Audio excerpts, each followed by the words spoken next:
All right, ladies and gentlemen, boys and girls, welcome to episode 13 of the We Hate More Sports podcast.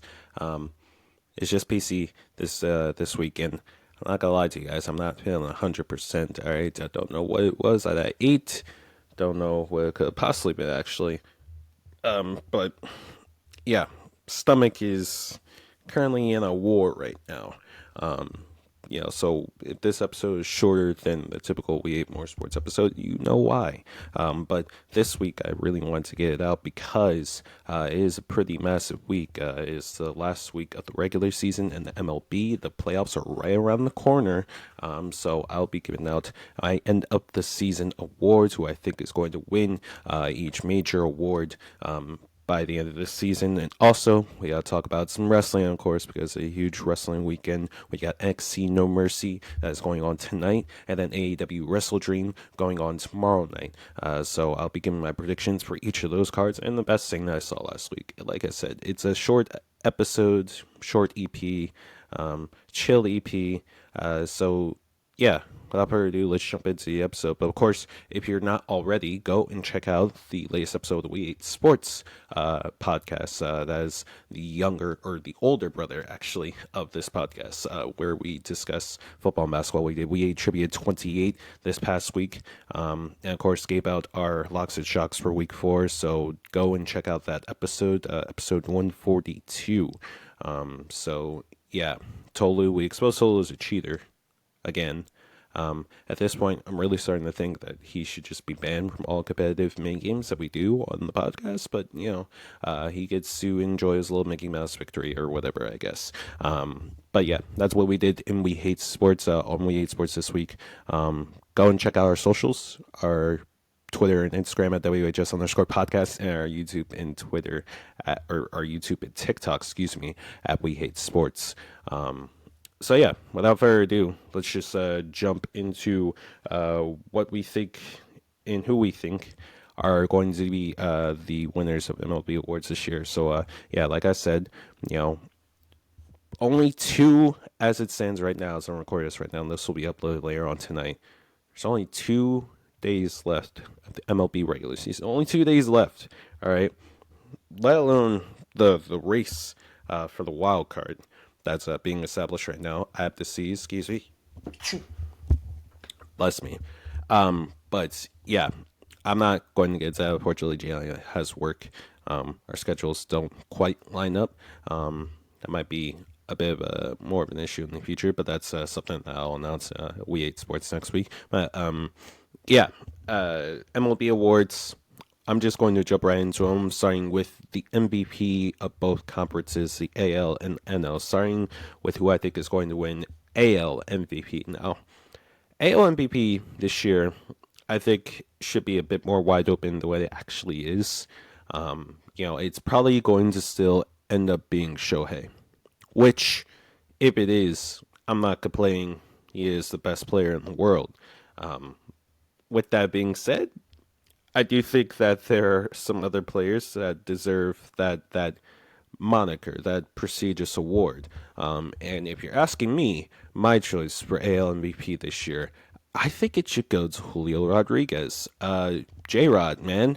Mariners, they're surging. Like, the team was left for dead, like, by the start of, like, I want to say, before All Star break, there weren't a lot of people that were high on this team. They were out of everybody's radar, and then all of a sudden, at post All Star break, they've just gone insane. Rodriguez has helped his team, hopefully potentially get a wild card spot. And if they say and keep, I don't know what the current standings are right now. We can actually check right now, but as it stands, the fact that they're even in this position, the surge that they had, the amazing month of August that they had, Julio Rodriguez leading the charge for that, I think there's no doubt in my mind that it should, honestly, it should truly be, guys, it should truly be Julio Rodriguez that wins AL MVP this year. Now, they are 1 game out right now as it stands. The Astros hold that final wild card spot, and if you're a baseball fan, if the Astros lose, America wins. That's how I see it. And they're only 1 game out. and their last series of the year is against the Rangers. The Rangers currently are the leaders of the AL West. So even if even if they take 2 out of 3 from the Rangers, that would be catastrophic for them. But it would see Astros right on top. Now, funny enough, the Astros take on the Diamondbacks this weekend, and I believe they have won the first game. Yeah, they won the first game, which means that the Diamondbacks currently hold the second wild card spot, which means that the Marlins currently hold the third wild card spot. If the Cubs want a shot at getting back into a final wild card spot, then they would have to beat the Brewers, who have already locked up the NL Central.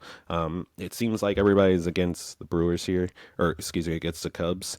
I'm just hoping that the Astros don't make it, but that's just me personally.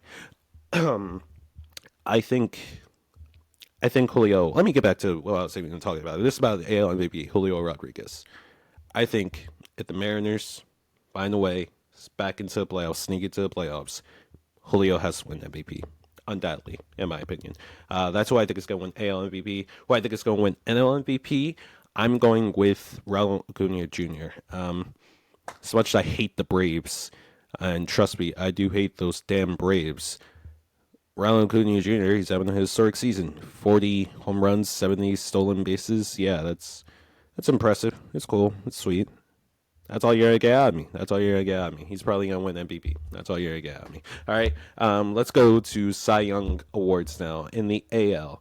I'm going to go with Garrett Cole. The Yankees, honestly, the Yankees injuries derailed their season, and because of that, we kind of got robbed of a Cy Young season from Garrett Cole, who did have a really good bounce back year. But unfortunately, I think Cy Young's this year going to go to two players that teams aren't going to be in the playoffs this year. The first one in the AL is going to go to Garrett Cole for me. Like I said, really good bounce back year. I think last year, his issues that he had with laying up home runs like every single time that he started was it was an issue. But yeah, I think I would go with Garrett Cole. Gianni would be happy with my pick, I'm sure. And then for NL Cy Young, I'm going to go with Blake Snell. For the Padres, they historically had a really high payroll this year, and they didn't even sniff the wild card, which is unfortunate for them. If you had to take away a bright spot from this team this year, it would be Blake Snell, because Blake Snell, he has consistently been the one good thing out of the San Diego Padres team this year.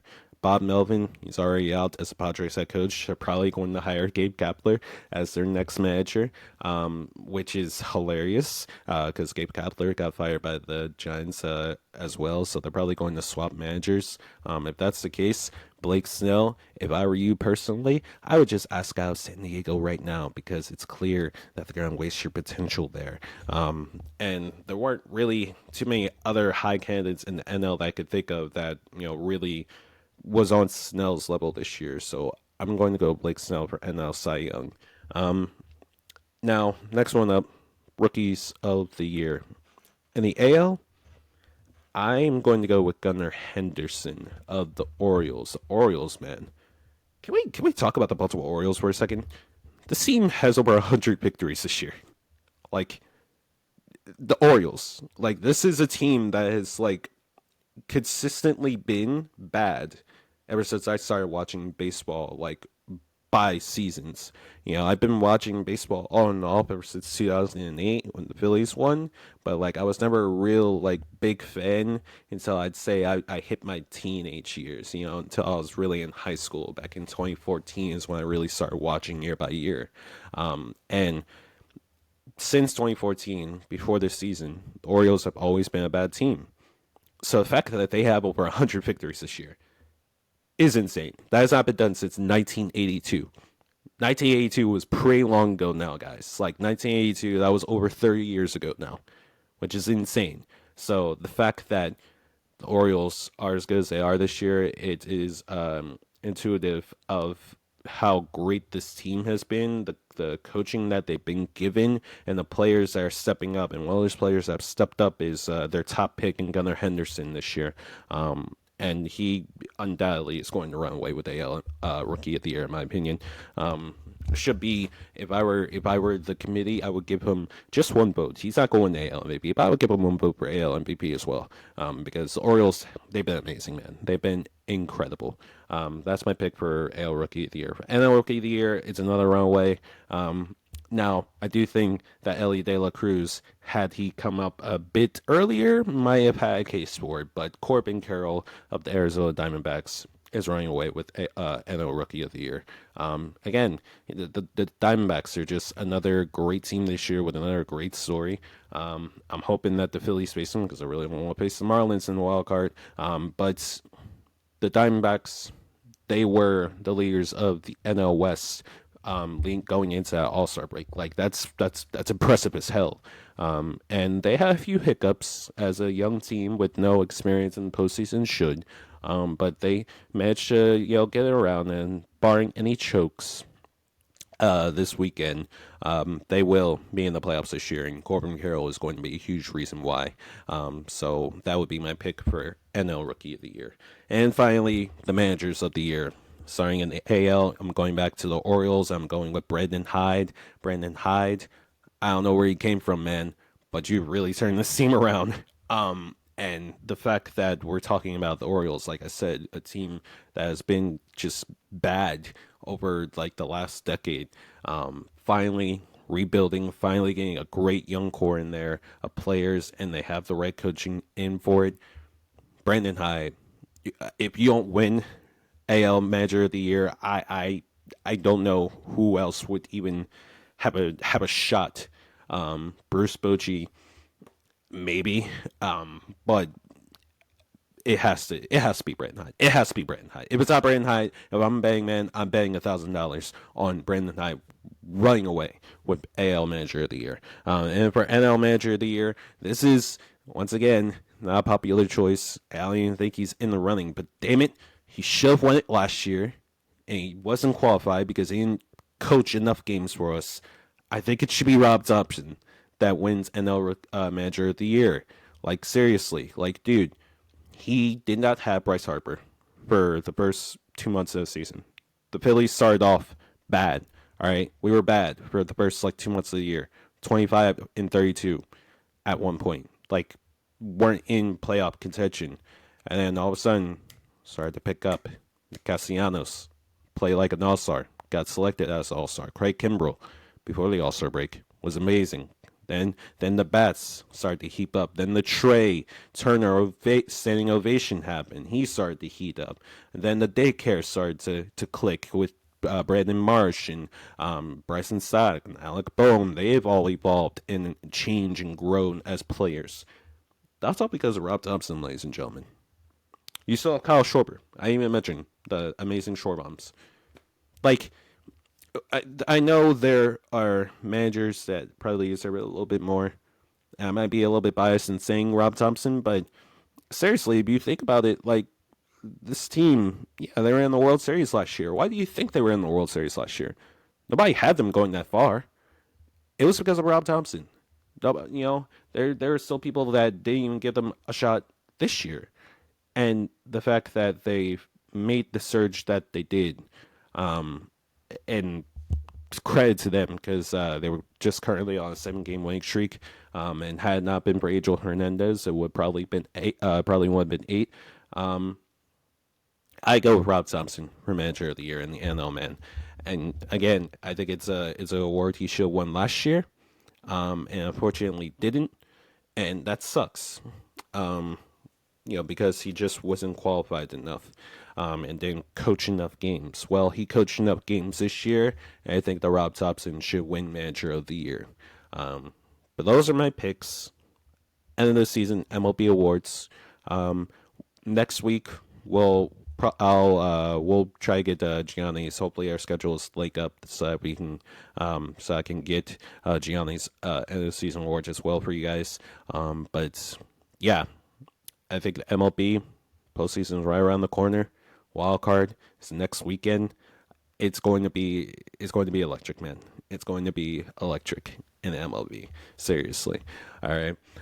But let's transition into another sports entertainment, to be exact, because like I said, NXT No Mercy is tonight, and it feels like everybody has their eyes on NXT once again, and that just warms my heart, because I was one, of the few people in the wrestling fan base in the IWC that was watching NXT in its little, what do you want to call it, transition, from black and gold to the rainbow colored extravaganza that was.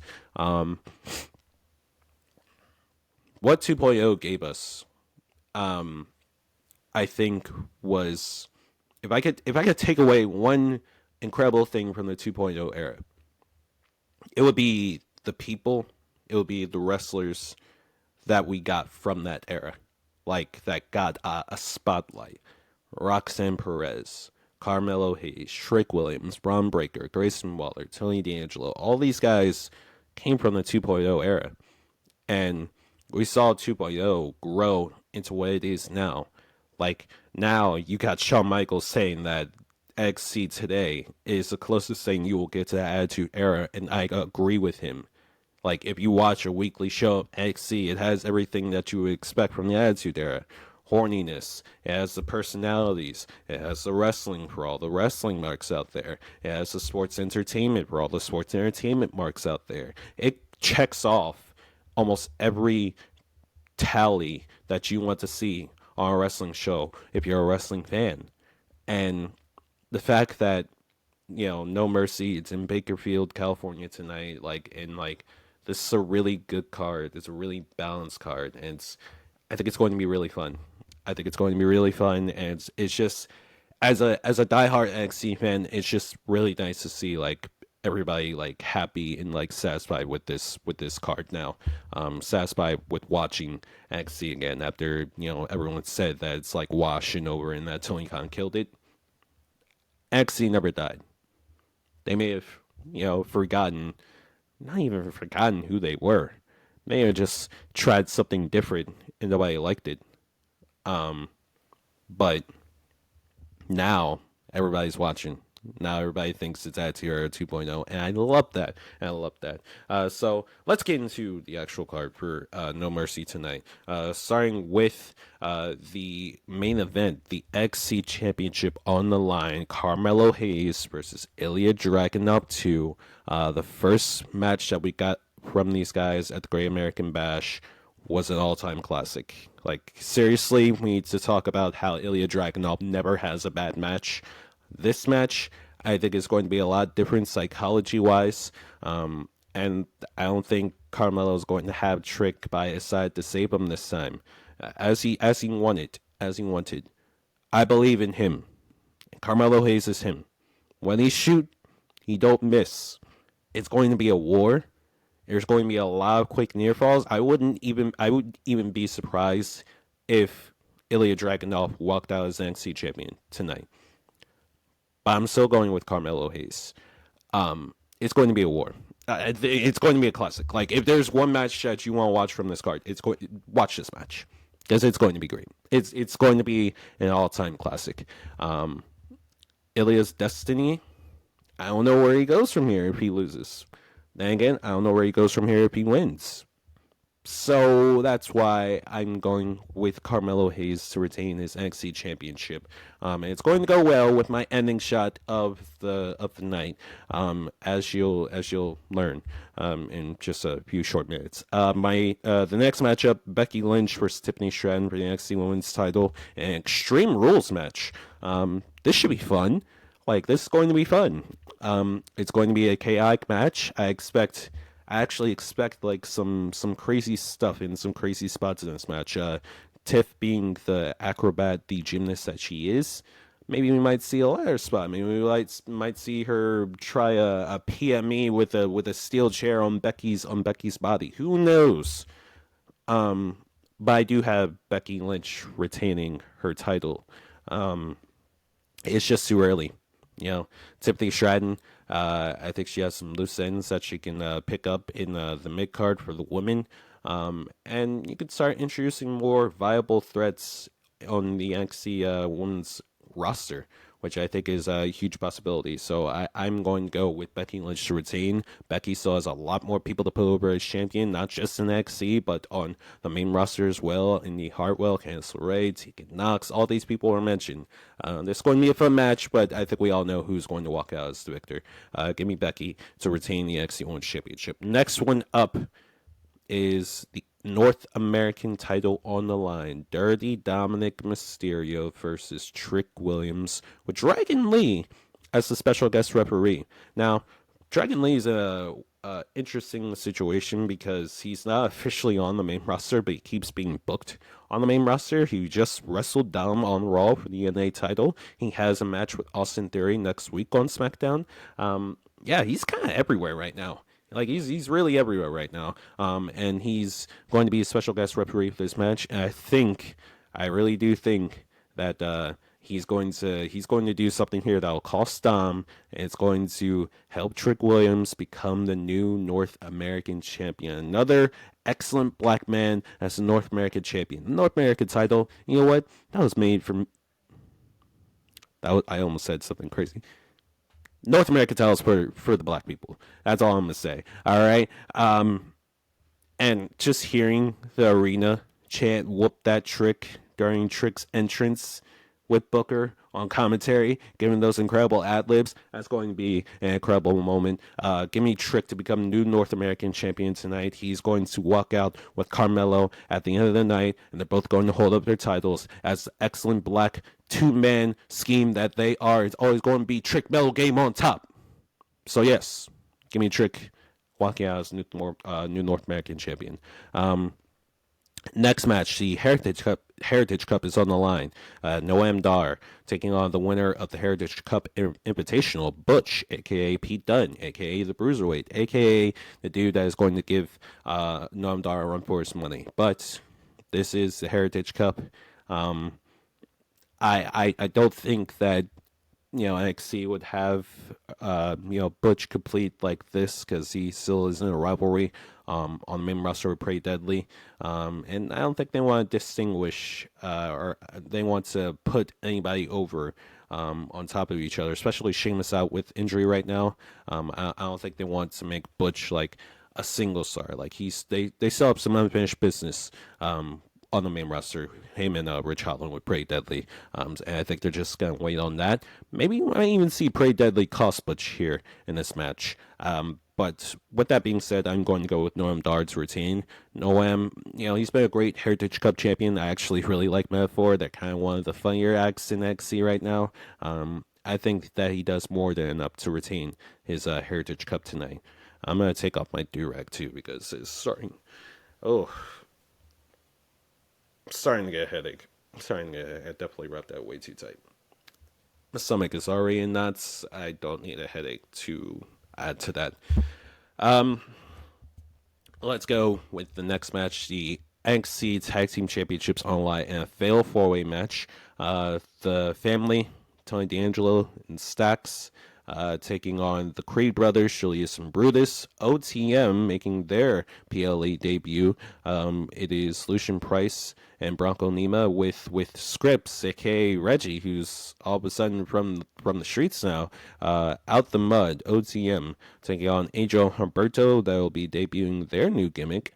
I think that the family retains here. This is going to be a car crash match, and other those matches are just going to be like it should be fun.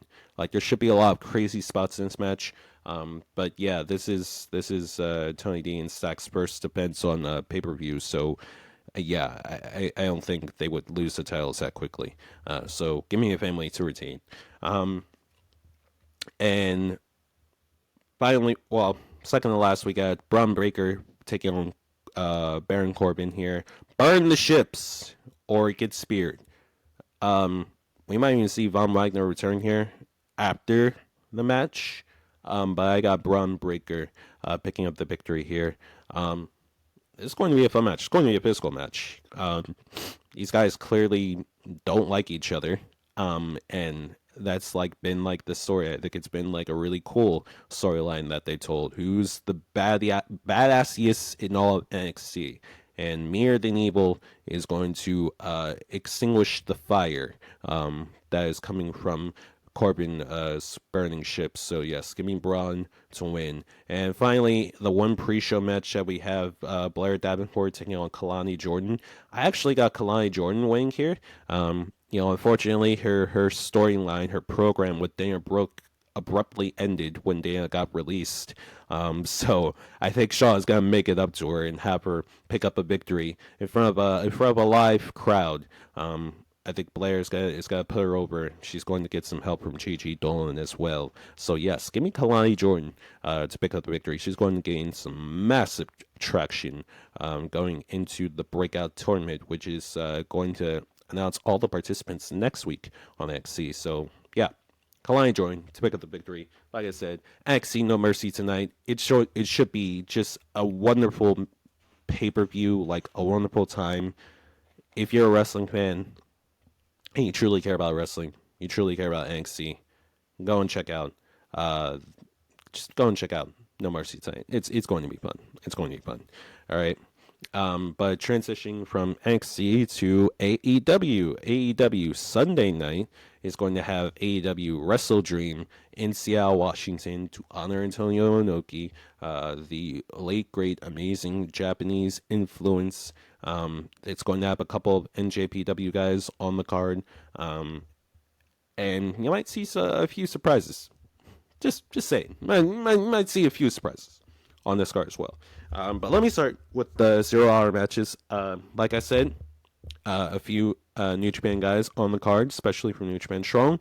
The AEW trio styles are on the line. The Acclaimed, Daddy S, Anthony Bowens, and Max Caster taking on Shane Hayes, Mikey Nichols, and Bad Dude Tito. They're from New Japan Strong.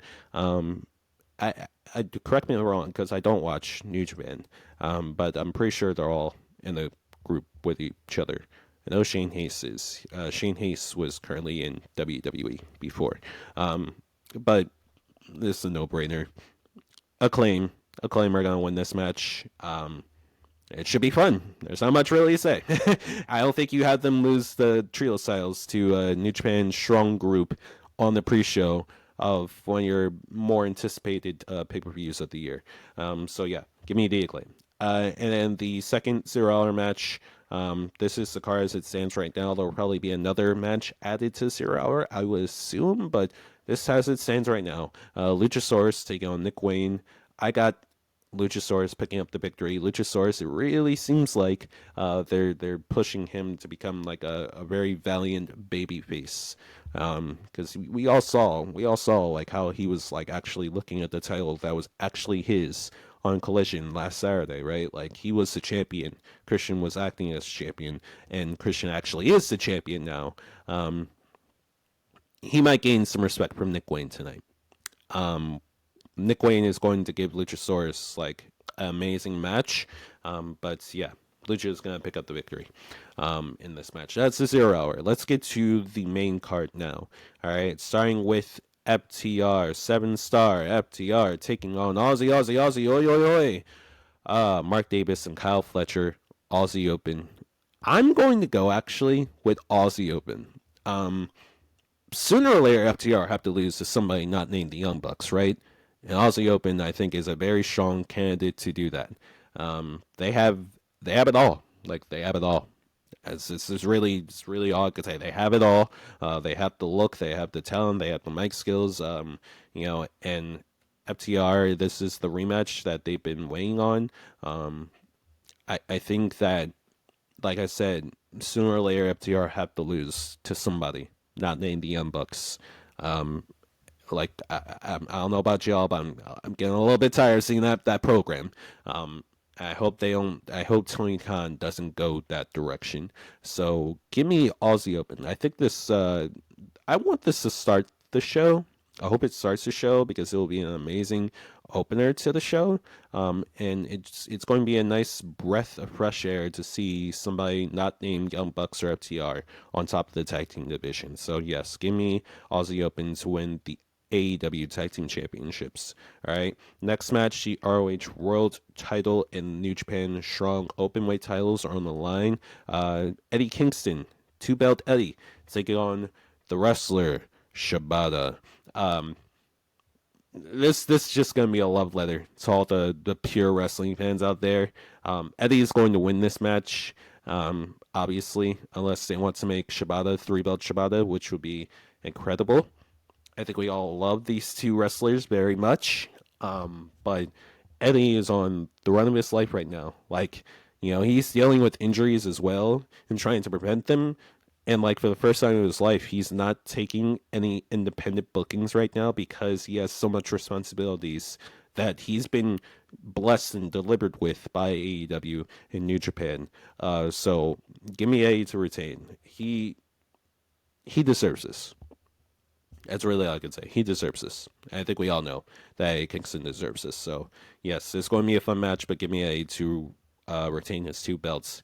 The next match, the ROH World Tag Team titles are on the line in a 201 handicap match. Better than you, baby. MJF is the only one in this match because Adam Cole, he tore a few ligaments in his ankle, and it's not good. He needs surgery. He's going to be out for a minute, man, and it sucks. It really sucks.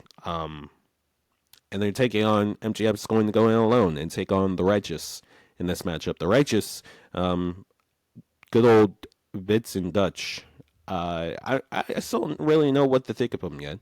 I do think that they're capable enough of being someone like MJF, but we have to remember MJF is currently AEW World Champion as well. And I think MJF is just going to find a way. Like, MJF always finds a way. This is going to be the MJF match where everybody realizes just how good MJF actually is. And, like, we might come out of this event saying that MJF is, like, the best wrestler in the world currently, period. So, yeah, give me MJF. He is going to find a way. Max will find a way to win this matchup tonight. Or tomorrow night, rather.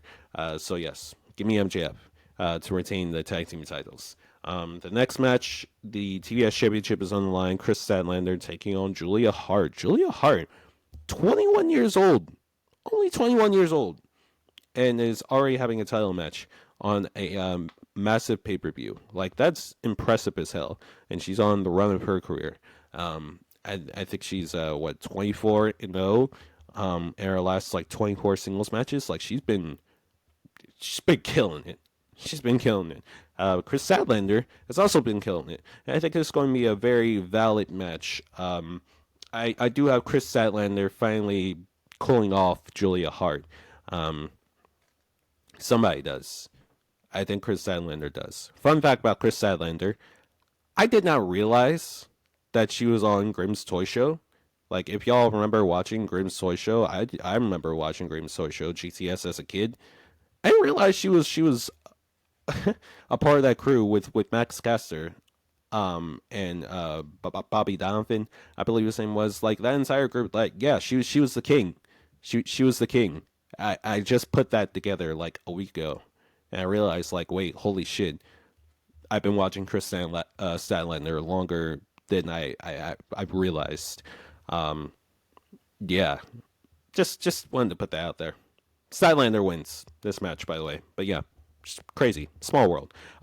Next match is a battle to see who is the best technical wrestler in the world. Bryan Danielson in his year-long retirement tour taking on Zack Sabre Jr. This is actually a dream match, and it really can go either way. I'm going with Danielson to win because I don't think he would lose. In his hometown, it's going to be a fun match. If he were to lose anybody, I think it would be Zack Sabre, who is going to go down as one of the best technical wrestlers of all time. But yeah, man, like, Danielson, God, it's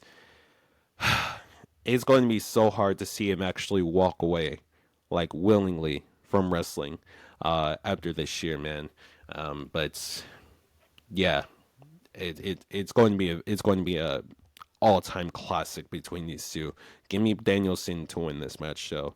And he's going to shake hands with Sabre after the match, and I show respect. And the next matchup now, the Don Callis family, Konosuke Takeshita, the Alpha, Will Ospreay, the man who defeated Jericho at Wembley, and the newest member, Sammy Guevara, who turned on his mentor, Chris Jericho, a few weeks ago at AEW Grand Slam, taking on the crazy match team of Kenny Omega, Kota Ibushi, and Chris Jericho in this match. This should be a really compelling match. I think together, knowing the Don Callis family's tricks and their ins and outs, I think I'm going to go with the Golden Jets to win this match. The Golden Jets being, I don't know who takes the pin. I think it might end up being Ibushi pinning Guevara in this match. Either Ibushi or Omega is going to pin Guevara in this match. So yeah, Team Babyface to win this. The next match, Hangman versus Swerve. This is one match I'm really looking forward to seeing. Hangman has had this fire lit under his ass by Swerve. Swerve is so wavy, bro. Like, Swerve should really be a double champion in AEW right now. I stand by what I said in my interview with Rocco. Like, I don't think that's a hot take. Like, this dude should be a champion in AEW right now, man. And I think they might do that depending on what we get. In the future in this pay-per-view. But give me Swerve to win this match. Swerve needs a big win, a massive win. And I think he does that in front of his hometown, in front of his family and friends, against Hangman. Yeah, everybody's gonna be him, Prince Nana stance afterwards. I'm not gonna do it right now. Y'all hear me. Yeah. Swerve's gonna win though. I'm not gonna put money on that, but I really want Swerve to win. All right. This next match to determine the number one contenders for AEW tag team titles. The Young Bucks taking on the Guns of Bullet Club Gold, Guns Up, the Lucha Bros, and Orange Cassidy, and Hook. I'm going with the mixed match team of OC and Hook. All right, Orange Hook. I mean, come on now. The story writes itself. And yeah, like I said, it's just part of my plans to really just get some new faces in the tag team division. And OC and Hook do that for me. Like Young Bucks, Guns, Lucha Bros, where you already seen all of them as tag team champions. You know what I mean? Let's get something different. Let's go with OC and Hook to win this match. All right. And the main event, or the reported main event, a 2 out of 3 falls match for the TNT Championship, Christian Cage, Darby Allin. Man, I mean, Christian is on the run of his life right now. I think he's almost 50. Dude's on the run of his life right now. Like, it's incredible. It's absolutely incredible. Darby Allin, I think this is the final chapter between these two, and it's going to be a really incredible chapter, and it's going to be a really incredible match. Give me Darby Allin to win this matchup, man. Darby Allin is going to win this match.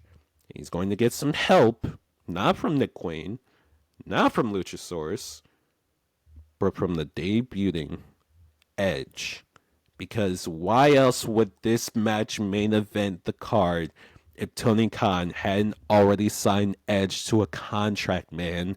I mean, come on. The writing's on the wall, ladies and gentlemen. What else is there more to say? If this match main events, Edge is going to debut and come out during this match or after the match. But either way, as far as the actual result of the match itself, I got Darby Allin coming out on top.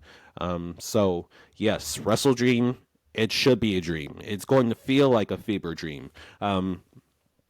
Great weekend of wrestling in store for all our lovely wrestling fans in IWC. Get your popcorn ready, ladies and gentlemen, because AEW and WWE, they're still on a roll. We're still in the boom period in wrestling. So, yeah. That is my predictions for No Mercy in Wrestledream. Let's just get into the best thing that I saw last week, or rather that I saw this week, is my dad. It's my dad, J. Cole. He popped on Lil Yachty's track, The Secret Recipe, and he probably gave a candidate for Verse of the Year, shut down any disses that YB threw at him. Man, I I I really appreciate. I really appreciate J. Cole, man. And his music, you know, if you're a J. Cole hater because he's too boring or his voice is like too weird or whatever, it just I don't know what you're doing in your life, man. If you haven't gone check out his verse, check out his verse. Secret Recipe. It's available everywhere. Lil Yachty, J. Cole. Go and check it out. Um, yeah, that's all I got. I'm losing my voice as I speak, and my stomach is bubbling up. I'm a mess. I'm a mess, y'all. I don't know how y'all feel. I'm a mess right now. I'm going to go and lay down before this 4 hour shift that I have and try to get some rest. Um, Take care of yourselves. Stay hydrated. Call a loved one. Check up on them. Tell them that you love them. And before I forget, shout out to my lovely cousin Heather who made this wonderful blanket for me. Um, Knitted this, crocheted this all by herself. This is a big ass blanket. This is a really big ass blanket. Um, I have her business card here. Give me 1 second.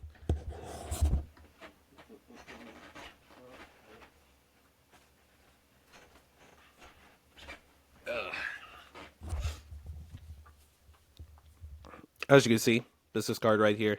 Um, yeah, go and check her out. You can check her out at HCS Mosaics. Um, that is her business. Handcrafted with love. Um, so yeah, if you want, this is a really comfortable blanket as well. This is one of her biggest pieces that she's ever crocheted before. And like I said, it's really comfy, really comfortable, and it's flexible, strong. And I love it. I love it. So yes, go and check out my cousin Heather's business at HCS Mosaics. She's available on not Twitter, on Instagram. You can go and check out her business on Facebook as well. That's all I got. E-gaming matters. Like I said, I'm gonna go try to take care of myself. I'm gonna try to heat my own device for once. Be prepared for episode 143 of We Hate Sports Podcast and episode 14 of the We Hate More Sports Podcast next week. Yeah, that's all I got. I've been PC. Take care of yourselves, everybody. I hope you have a great weekend. And go Birds. Go Birds. That's all I got. Take care, guys.